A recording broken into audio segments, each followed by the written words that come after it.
You are listening to AP YouthNet Radio. Hello and welcome back to the AP YouthNet radio show, where we look at some of the key issues relating to youth employment in Asia and the Pacific. I'm Sophy Fisher from the International Labour Organization. This is a very special programme because it's coming to you from Geneva, where the ILO's headquarters are. We're in the main plenary hall of the United Nations building in Geneva. And with me are Joanna Bernice Cognac of the Philippines and the Alliance of Progressive Labour, Emmanuel Zemmour from France and the French Students' Union, Drissa Soaré from Burkina Faso Workers' Organisation, Ghada Ismail from the Youth Leadership Development Foundation in Yemen, and last but not least, Samuel Díaz Fernández from Colombia and the World Students' Christian Federation. In addition, we have with us Matthieu, the ILO specialist for youth employment in Asia and the Pacific. Welcome to you all and thank you very much for taking part in the programme today. Okay, in this programme we'll be talking about the outcomes of the ILO's Youth Employment Forum that's been held here in Geneva. The aim of the forum was to allow young people from around the world to express their views on the current youth employment crisis that is affecting us globally. The conclusions of the forum are also being presented to the International Labour Conference. All our young guests here today took part in the forum, and so I'll be asking them for their views on the outcomes. This event was really exceptional, and it came as a result of 46 additional events that took place around the world, whereby young people, representatives from workers and employers organizations and also governments got together and spoke about youth employment, spoke about the key issues and also the solutions.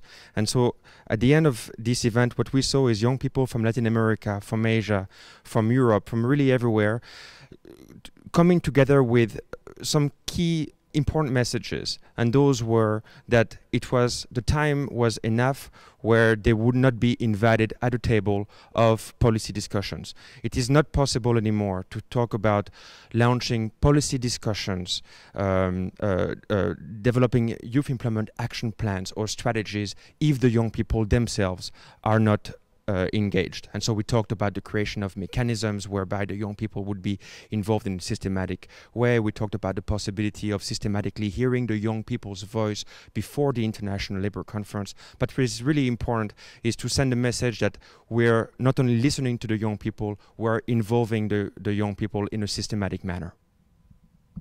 Great, thanks, Matthieu. Let me first turn to Joanna Bernice from Asia Pacific. Give us your impressions of the forum and how you think it went. Well, the forum went nice because I guess it was organized 3 months before the time of the Youth Employment Forum that took place here in Geneva last May 23 to 25. But it's a great experience because you've seen different young people from different parts of the world. So it's an opportunity for the young people like me to gain knowledge from their experiences and from their lessons. And it is said to be a historic moment for the ILO to take youth employment issue as an international issue. For me, the forum was emblematic of the current situation with youth worldwide because it reflected kind of our state of being at the time, the energy, the desire to see the face of the other, to see the face of so many people who are different than us, from different cultures, different contexts, and to embrace that, to struggle with it, because we don't want to be too idealist about it, it's different, but to be energized by it. At the same time, understanding that there's an urgency about it all, that there is, to put it even frankly, a desperation for many, because it's a life or death issue of employment in many places. So there was that, and then underlying it, there's also this desire to not just enter into bureaucracy merely for the sake of it, but to see action come through. And so all those elements together really reflected the current state of the generation, and I think that's good, because it starts with a place of knowing who we are. I'd like to ask Ghada also, as well as for her impressions, to what extent you found that the issues raised by young people from other parts of the world were the same as those that you and your friends are finding in Yemen. We exchange experience from different culture, and I think that I get a lot of opinion and ideas that can be implemented in Yemen, so we can exchange our experience together and make networks with other youth from all around the world.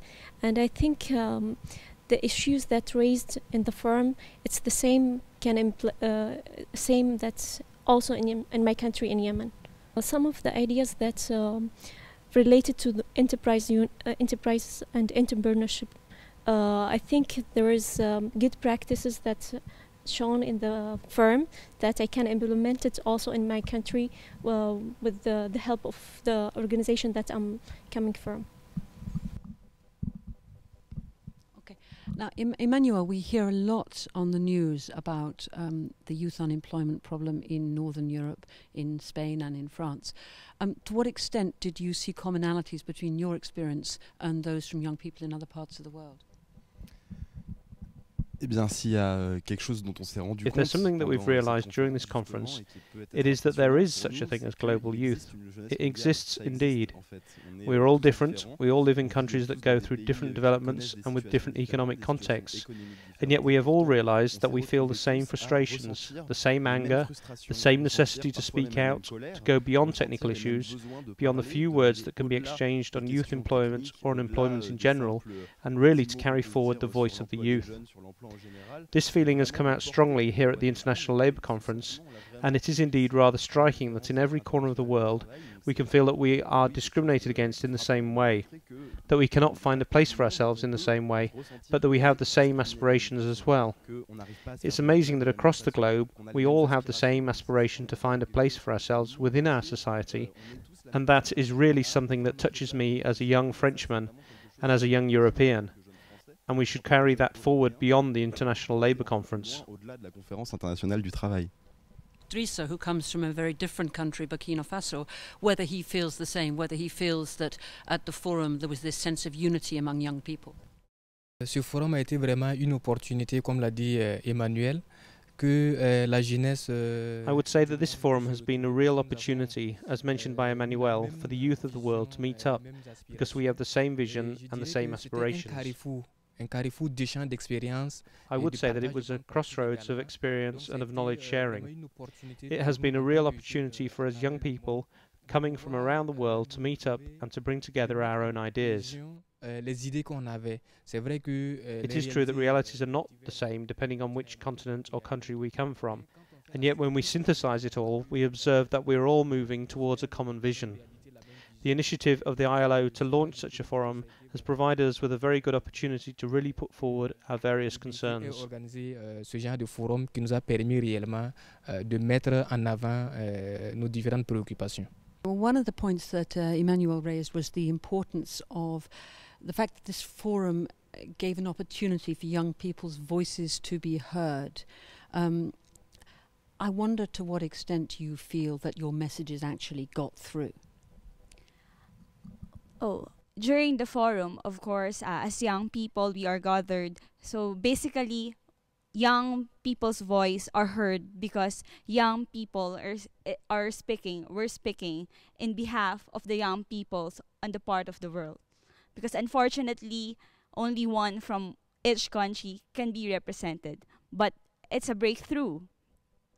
But then again, during the International Labour Conference event, the chosen 10 of representative of the young people of the world gathered together their collective ideas, so it will be put forward to the members of the International Labour Conference.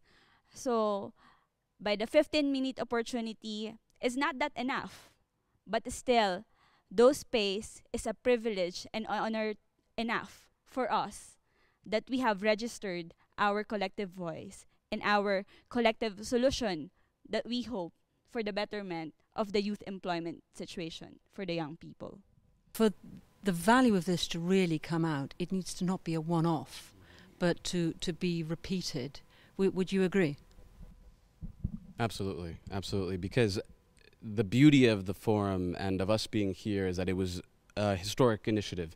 It was a first foot, a small victory, and it's important to mark those small victories, to say that they're ours and that they belong to the collective for the good of the collective. But without continuity, the voice breaks and it disappears, because in our day and age, I mean, this is, again, part of the dynamic that occurs here is there's so many issues raised, so many policies that you kind of have to fight for memory itself.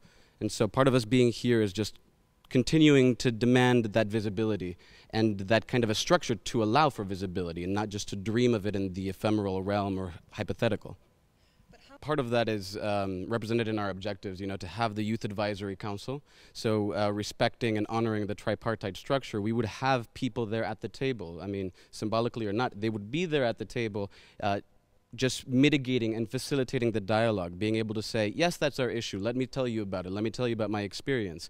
At the same time, we want to create a network that surrounds that, because it would be disingenuous of us to say that the people there at the table can represent all experiences. So that network would at the same time create not just a support, but a balance and accountability, that there's constant feedback from all kinds of contexts, so that we also remain humble and also don't just rise to a cream that's abstracted from that.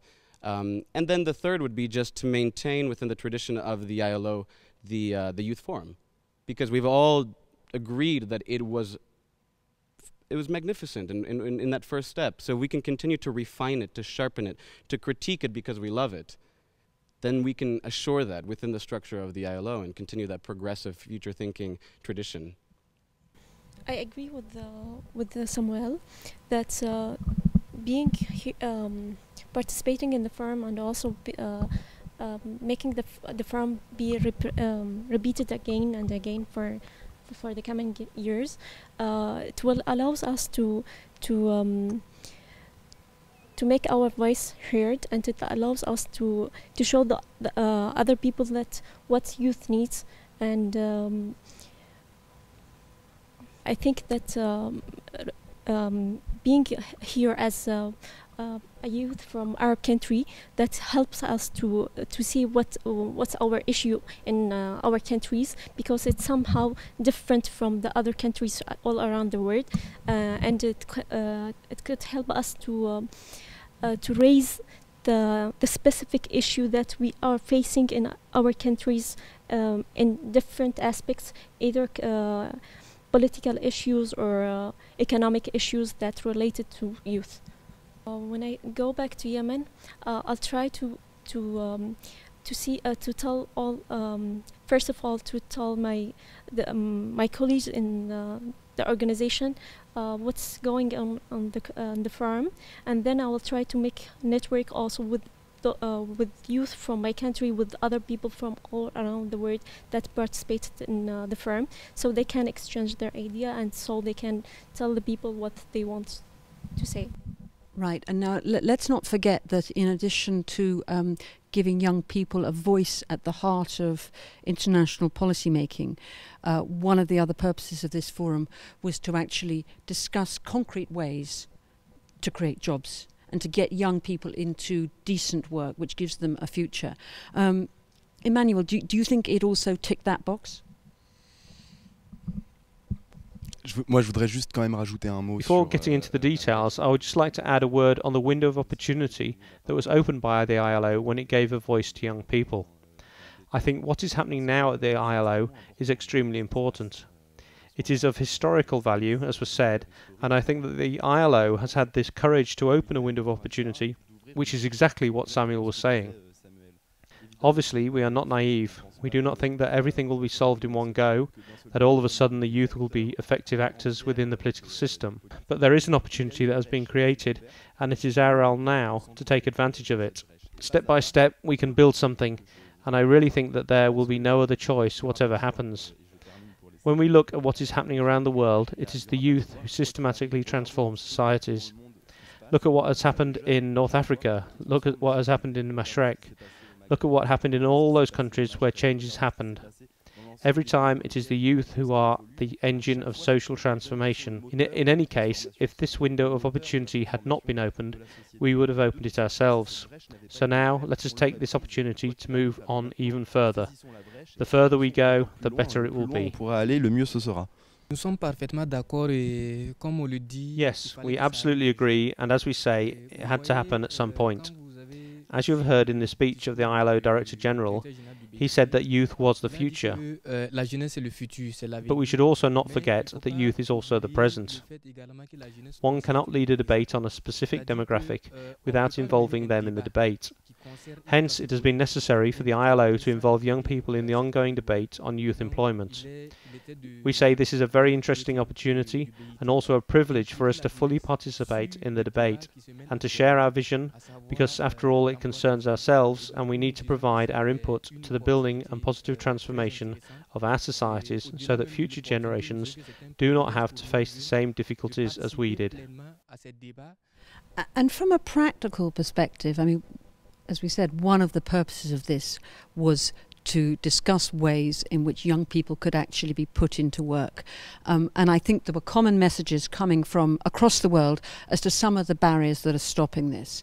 For example, a problem with the right kind of skills training, a problem with labour market systems, difficulties faced by young people who want to become entrepreneurs because they have no credit record and banks will not lend to them.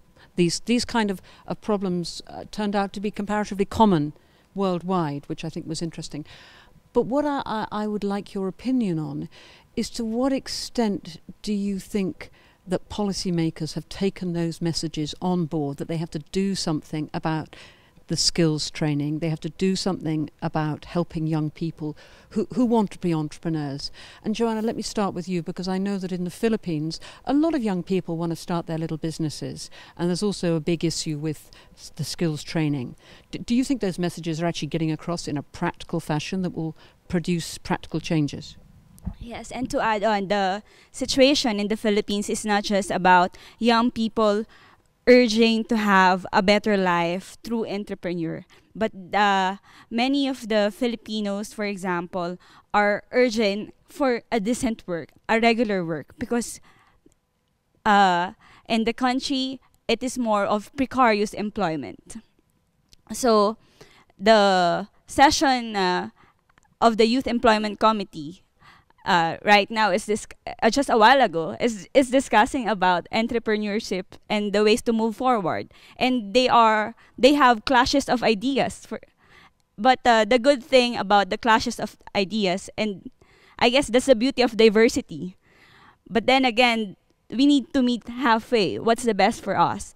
And at the end of the day, like Samuel and Emmanuel is pushing for, the importance of Youth Advisory Council is to let the youth voices to be heard, because it is not about the employers, it is not about the government, it is not about the trade unions, but also the young people's choice, which are the possible solution is. And as far as it is going now, they have different perspectives. They have different agendas that they are pushing for. Employers want to promote purely entrepreneurship, but the trade unions is saying that it is not the possible solution. The government have, citing their examples on what they are doing, but not putting forward the concrete solution.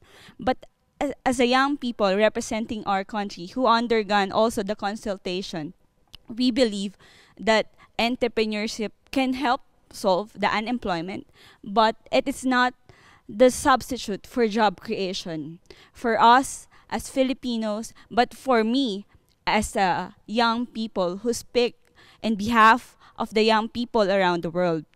If you promote regular work, then you create a venue for those workers who can consume the products in the market.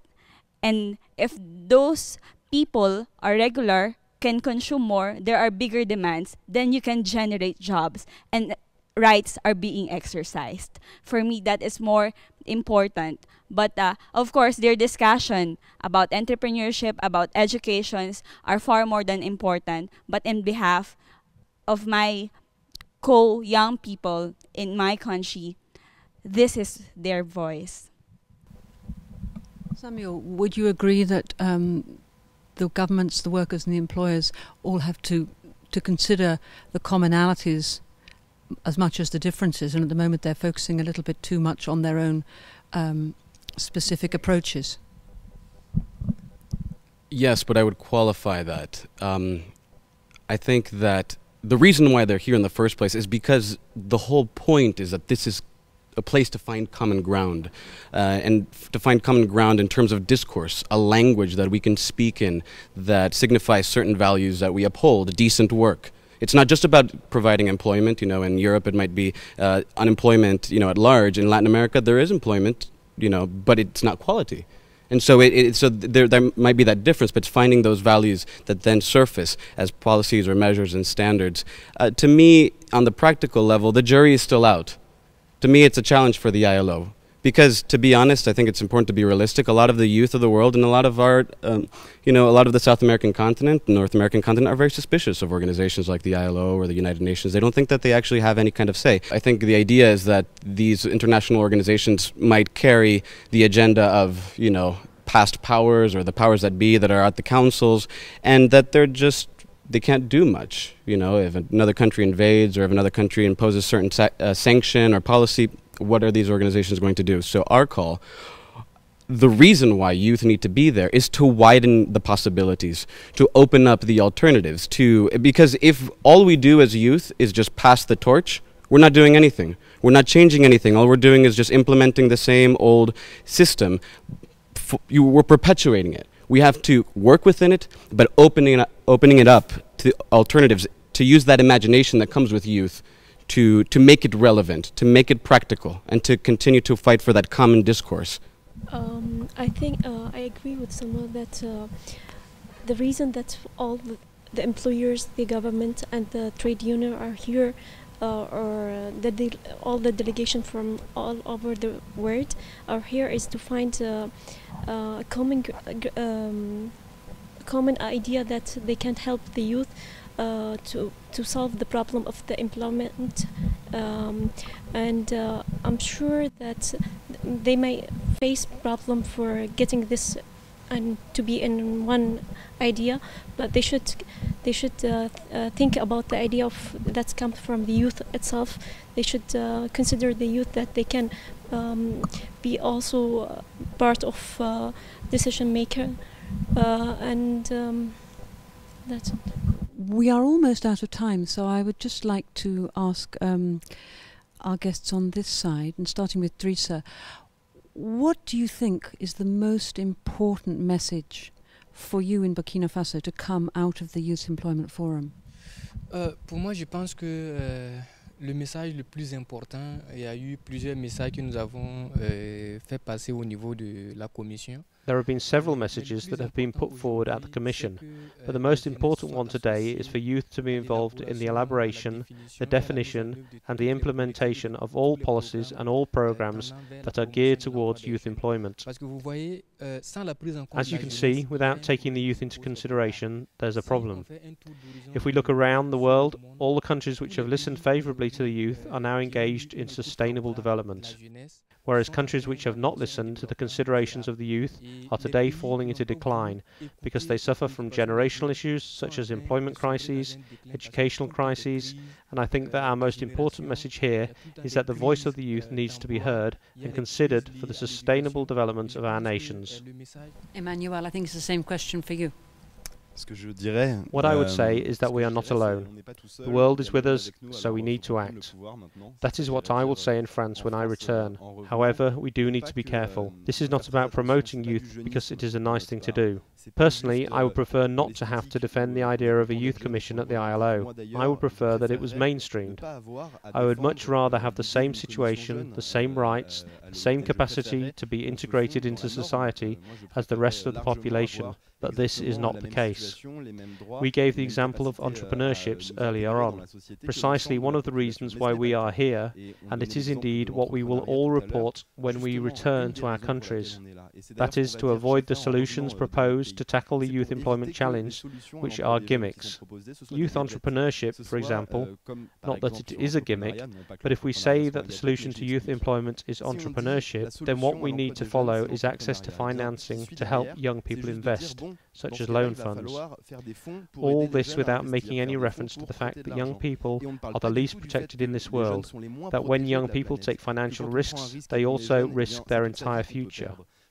In most countries, it is not feasible to be a young entrepreneur because the majority of young people lack the necessary experience and capital. Let us not pull one-size-fits-all solutions out of a hat, such as an investment fund on youth entrepreneurship or similar solutions suggested in economic textbooks, but rather understand that youth employment is highly political and that, before anything, young people need protection and access to the mainstream. My wish is that we manage to put together a temporary youth commission at the ILO, so that when the crisis is over, when we have won, we can live in a society in which young people have the place they deserve, which is the same place as everyone else. Having had until now really an Asia-Pacific perspective to the debate and hearing the messages that we are listening to around here from all these continents, all of these countries, it reiterates the fact that basically we know what the key challenges are when it comes to youth employment. It's always going to be about the necessity to generate jobs at the local level, at the provincial level. It's going to be about the skills mismatch which exists, the fact that we are training people on jobs that don't really exist.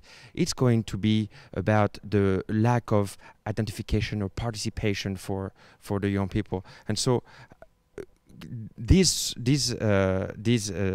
challenges that have been identified in a common way need to be dealt with, and the solutions need to be coming commonly once again by this cohort. And we are talking about the necessity to put forward an intergenerational dialogue, but what we're really seeing here is the strength of an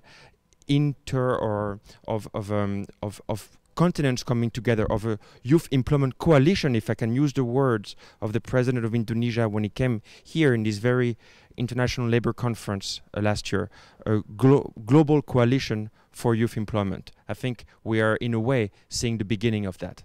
Matthieu, thank you very much.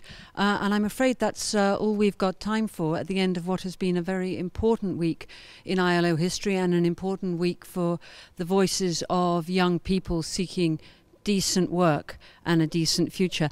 I'd like to thank all our participants very much. Joanna, Bernice, Coronacion from the Philippines, Samuel Díaz Fernández from Colombia, Ghada Ismail from the Yemen, Drissa Soaré from Burkina Faso, and Emmanuel Zemmour from France, and of course Matthieu Cognac, the ILO's Asia-Pacific specialist for youth employment. You will be able to find copies of this broadcast and more information about the ILO's work on youth employment at our Asia-Pacific website, which is the ILO's website, www.ilo.org/Asia. Finally, I'd like to thank you all very much for listening to this broadcast, and we look forward to seeing you again next time. This has been an AP YouthNet radio presentation.